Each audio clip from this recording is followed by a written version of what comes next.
and I came in early. Wow.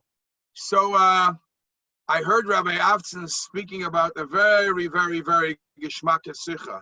I didn't know he's going to take this lamdish sicha with a chasam sefer and everything, and speak. Maybe I would have taken out a sefer from here and just, okay, let's get down and let's go. Let's make it very, very simple. Very, very simple. According to halacha, we always read Parshas Bamidbar, the Shabbos before Matan Torah. Now this week, I hope everybody's learning chitas and you're preparing yourself, you're doing the right thing. So this week, the Seder is Parshas Bamidbar, because next week is Matan Torah. What's the significance? Why specifically is it set up Bamidbar before Matan Torah? Because no one should ever think that, one of the reasons is given, no one should ever think that Torah is only for special people, for the people with the white beards, for people who sit and learn all day. Torah is for everybody, just like the midbar, just like a desert. Anybody there's no one owns any real estate in the desert. It's free for all, for everybody. Every one of us has the equal part in the Torah. V'sein chelkeinu b'seira secha. Each one has his part in Torah, and each one is important. One of the lessons that you learn from Parshas Bamidbar is right in the beginning. The pasuk says how the Eibishter says that I want you to count Bnei Yisrael. What's the significance of counting people? We all know something that you love, something that you cherish. You always make sure you play around with it. You have it. You count it. Money. People are always counting the same couple of dollars. So Rashi says, because he loves, the Eibishter loves Klal Yisrael, he counts people, he counts Bnei Yisrael very often. It's like lahavdil, somebody counting his money, counting his coins. The Eibishter loves every one of us, the Yidden, and the Eibishter therefore asks to be counted. So nobody should think, I'm a low player, I'm insignificant, I'm not as talented, I'm not as good as the one who gets the hundreds on the test, the one who wakes up on time. Everybody is equal by the Eibishter, because when you count 1, 2, 3, 4, however you count, each number counts equally. When you make a minyan, hopefully we'll be able to get back together and daven with minyanim. When you make a minyan, it doesn't have to be 10 Rosh Yeshivas. You could have 9 Rosh Yeshivas, 9 Shluchim, and they can't make a minyan. If Baruch the farmer walks by, he could make the minyan. He can make the 10. In other words, when we analyze or we prepare for Shavuos, we prepare how to motivate ourselves to be mekabel the Torah the way the Rabbeim want us. B'simcha v'pnimius, the first and most important thing you have to remember, I count. Whoever, whatever I am, I'm important. I'm just as important as the big shliach, as the big Rosh Yeshiva, and my learning, my doing a mitzvah is very, very important. There is a beautiful lesson. I don't know, I have a couple of minutes. I just want to share one Dvar Torah from the parasha, one more, and then I'll finish off with a story. I think I got a 5-minute gap. You look in the Chumash, when the Torah lists off the amount for every shevet, so there is 2 questions that come about when they make the numbers of the Shvatim. Question number 1, which I'm not going to answer, and I'll let you all tackle Rabbi Avtzin to give you the answer. What is so funny, it's an obvious, a funny thing about Shevet Levi, every other Shevet has 30,000, 40,000, 50,000. Nice numbers. Shevet, I think, it has 23,000. What did they do wrong? Shevet Levi? Why is it that they have the smallest amount of people in the Shevet? That's not the question. If you push me at the end and I have a moment, I'll tell you the answer to that question.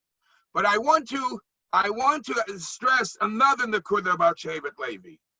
Shevet, all other Shvatim, when they made the counting, it was anybody from the age of 20 until the age of 60. All the numbers that you see, it's anybody between 20 and 60. Now with this virus, they scare everybody over 60, right?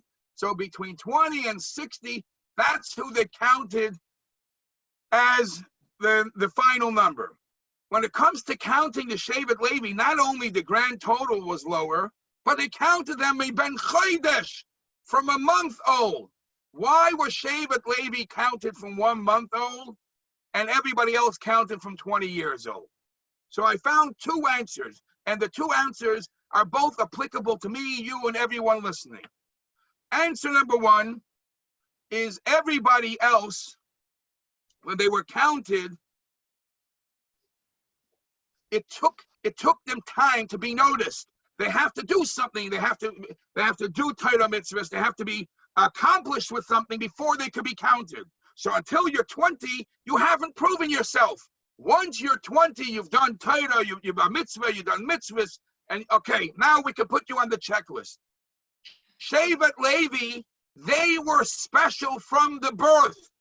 From the birth, as a yichus, where they come from, mi ben chodesh u'mayla, they could be counted already. One answer.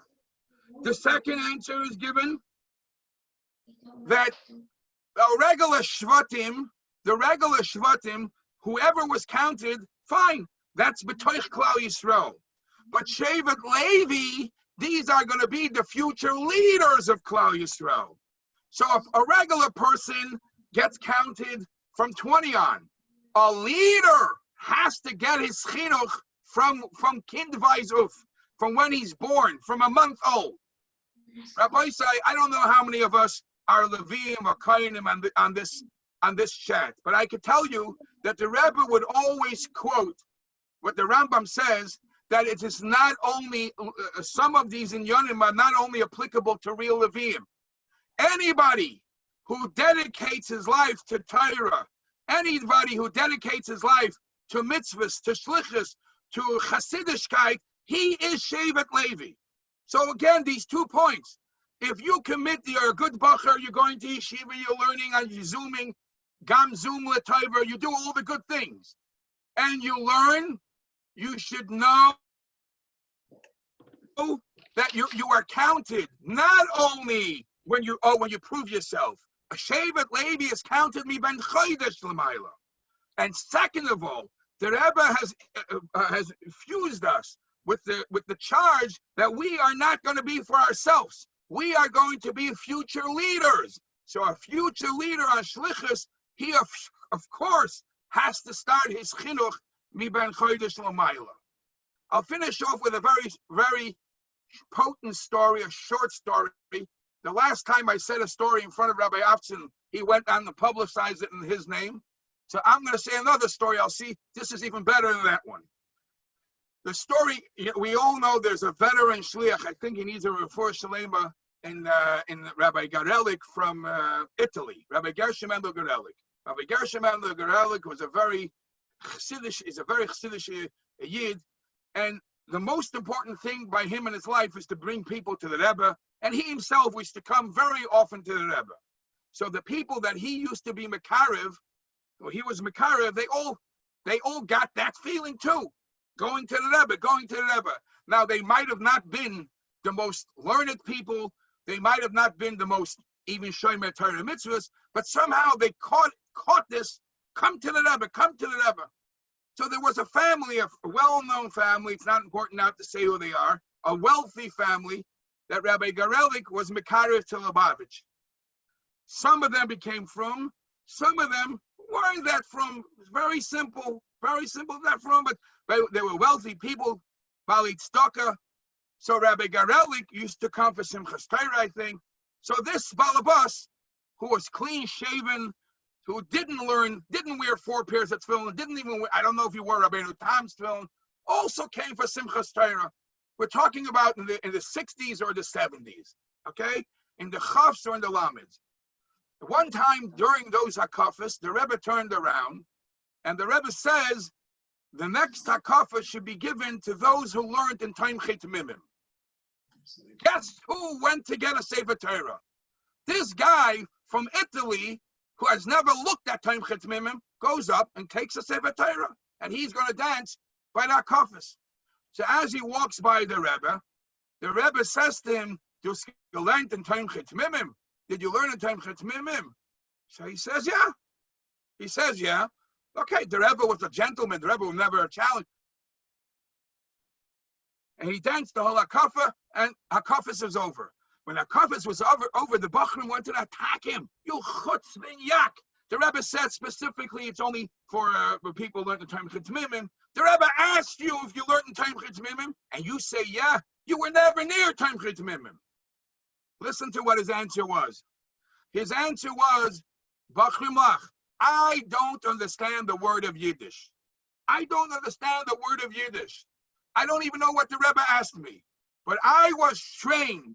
If a Rebbe asks you something, you say yes. So I said yes. And that's why I went to Hakafa. That is Na'aseh v'nishma.